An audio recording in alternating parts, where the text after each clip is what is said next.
So what is your recipe for success? How do you create that balanced retirement plan? My name is Jeff Miles, along with financial advisor Brian Butler. This is The Retirement Chef, Whipping Up Wealth with Brian Butler. And Brian, we had an awesome time in the last episode talking about, the different ingredients that people have in their financial pantry, I guess you could call it, right? Mm-hmm. Now it's time to kind of put these recipes together. And how does this work when, let's say we've gone to the grocery store and we've added to our pantry. Now it's time to get into the kitchen and start basically whipping up a meal. No, absolutely. So anytime you go to the grocery store, you kind of have an idea of the things that you want, the things that you like, and then how do you put them all together when you bring it home? And so when you are gearing up for retirement, you're going to have different accounts that you've invested in, retirement accounts, IRAs, 401ks, pensions, if you're lucky. You're going to have all of those different staples and ingredients. But how do you bring them all together for retirement? Retirement right. is a different animal than accumulation. So accumulation, you're putting money away in those vehicles, but then how do you take it out? How do you enjoy the meal? So that's the ultimate thing that you want. And so we want to look at a balanced retirement because just like in a recipe, carrots, onions, potatoes are outstanding. But if you have 90% carrots, 5% potatoes, and 5% onions, it's kind of a weird dish. I haven't heard of that one before. So yeah, you're absolutely right. And so you want to have some sort of balance between, the staples in your pantry, the spices, the cooking methods that you use and incorporate. Because how many times would you boil something and then turn around and fry it? It's very rare. Right. So does that make sense for what you're trying to do? And so that's the way we look at a balanced portfolio. So just like you're going to have your proteins, your vegetables, your carbs, you need to have your staple investments, your stocks, your ETFs, all of these investments, if they're appropriate for what you're trying to do and you've reviewed them and it makes sense. Okay, we add those to the retirement plan. And then do you get something stable like your pension, annuities, life insurance? You're bringing all of these different ingredients into retirement because now you have different goals. You have to replace the income that you had when you were working. And then now your pantry has to deliver for the winter that you're coming through so that you can go through each season and feel comfortable with what you're trying to accomplish.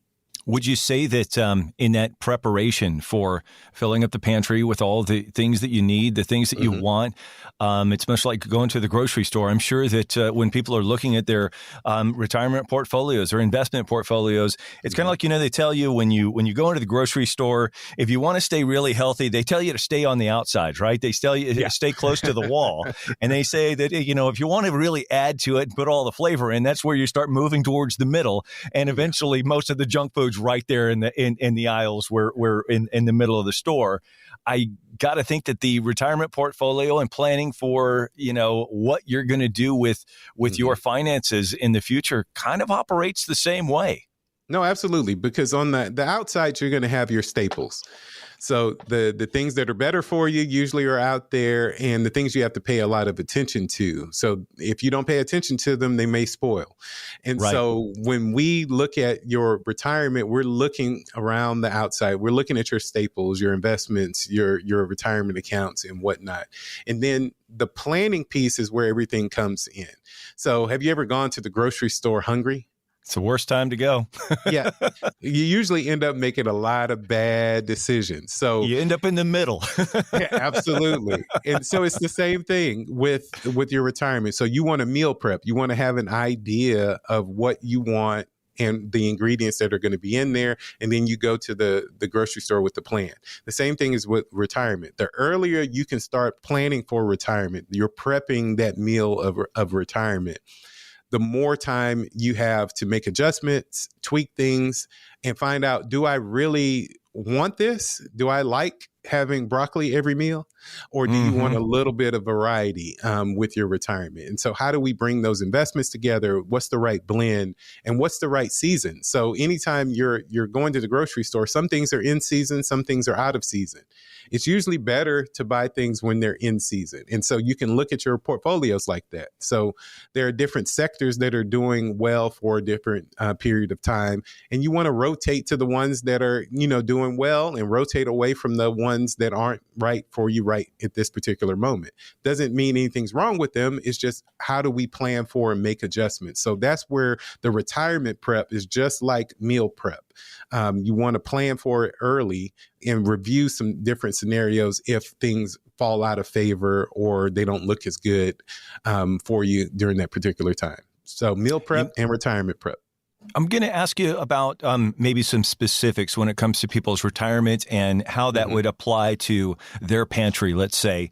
If you were to put, I'm just going to start with stocks, as far as the investment portfolio for someone's retirement pantry, would that be something that's kind of more in the middle, or is that kind of out towards the edges and towards the walls of the staples of a retirement portfolio? Many times for a lot of people, stocks can be a significant portion of their portfolio. So what we do is look at the risk for that individual. The risk level that they want to take, there's going to be a risk number that we assign to them from 1 to 100. So 1 being cash, just about, and then 100 being, a super risky tech stock, and everything in between, bonds, real estate, all of that. We'll assign them a number, and then from there, we adjust the recipe. So stocks definitely are a staple for growth and historically have been, but are they always going to be that way? We can't guarantee that. And so it's something that the majority of people have in their portfolios, but not all. But it is a catalyst for growth that's been proven over time. But, what happened in the past means nothing as we go in the future. So that's where the planning piece and the preparation come. Just because we have a lot of potatoes now, hey, in the past, if you go in the history book, there was a potato famine in Ireland. And so you see how that affected them. So assuming that something is going to be good for the entire portion of your retirement, it's something that you have to pay attention to. How about this? What about something like, as you're talking about different seasons, the economy takes on different seasons, as we've talked about before. And we are in an economic season right now, if you will, with interest rates being a little bit higher. And so does that mean that certain sectors could be more in season? Maybe it's annuities or something like that can help someone's portfolio along now more than maybe at a time when interest rates were really low.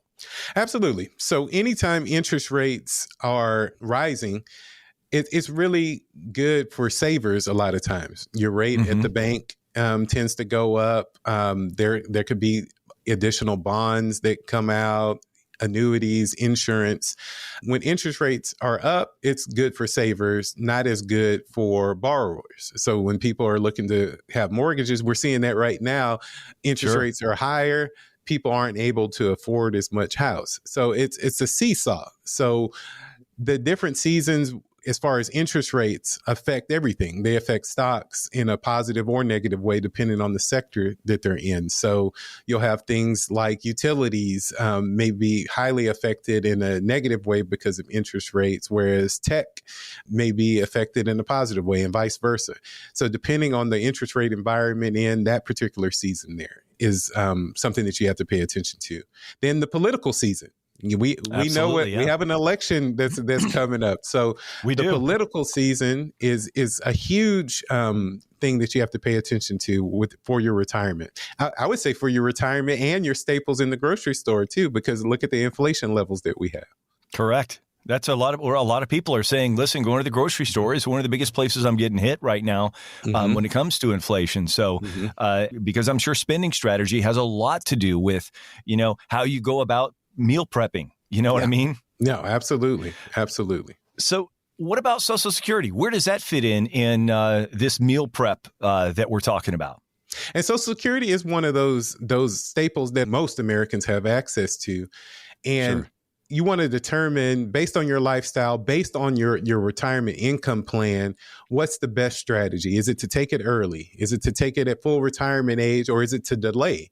So depending on your income scenario and, what you feel your longevity is, because there's always a break-even point depending on how old you are on when you should take Social Security. But it's a deeper question than that. It's how are you going to take advantage of your income plan? So if you think you have longevity in your family and all your other income and retirement plan is taken care of, well, you might delay a little bit longer than someone who doesn't really have that much longevity and needs that income sooner. And so we make those adjustments. We adjust the taste, just like with a little bit of salt. Some people like it a little saltier than other people. And you want to be able to make those adjustments as you go and get closer to retirement, because Social Security is one of those things that it's kind of the third rail of politics. No one party wants to be the ones to make adjustments, but they all make adjustments. So how are you going to prep for that? And then is it going to be there? Is that particular dish for a lot of people going to be extinct at some point? And so how do you make those adjustments in your retirement? Because we don't know when that could happen. That could happen 5 years from now. That could happen 25 years from now.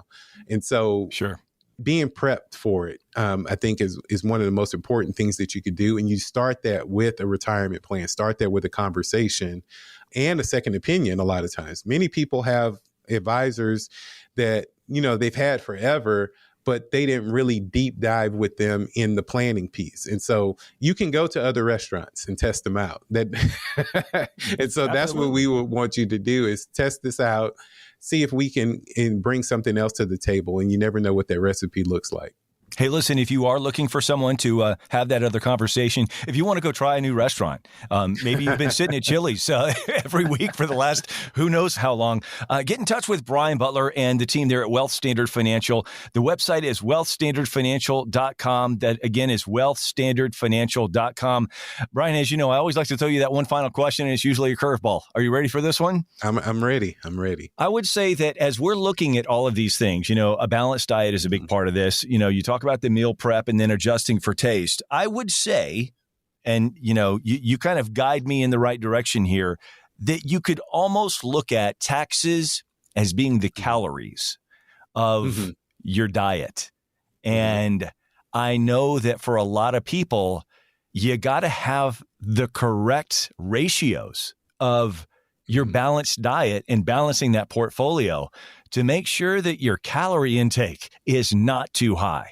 No, absolutely. So this is where, the order that you take your food in makes a huge difference, because a lot of times if you eat your carbs first, it might spike your blood sugar. But if you adjust and maybe eat your fats first and then add the carbs and the vegetables after, it can really keep your blood sugar down.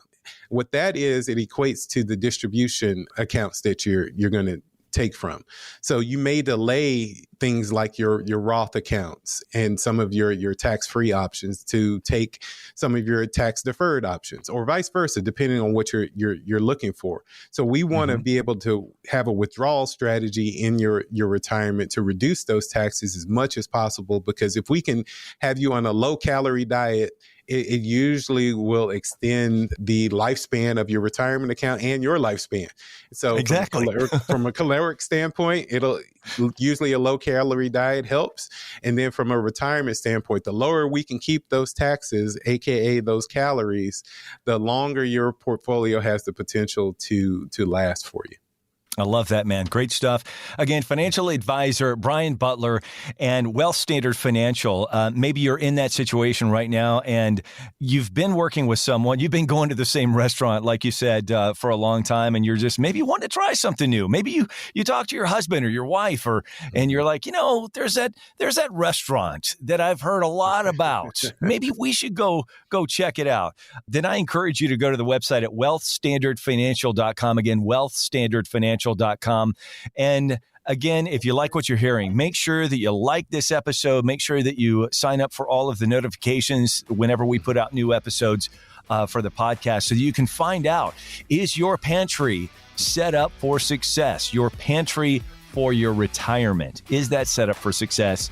Brian Butler, it's always a pleasure, man. You always give out the great dishes. I appreciate it, man. I appreciate it. I'm looking forward to next week.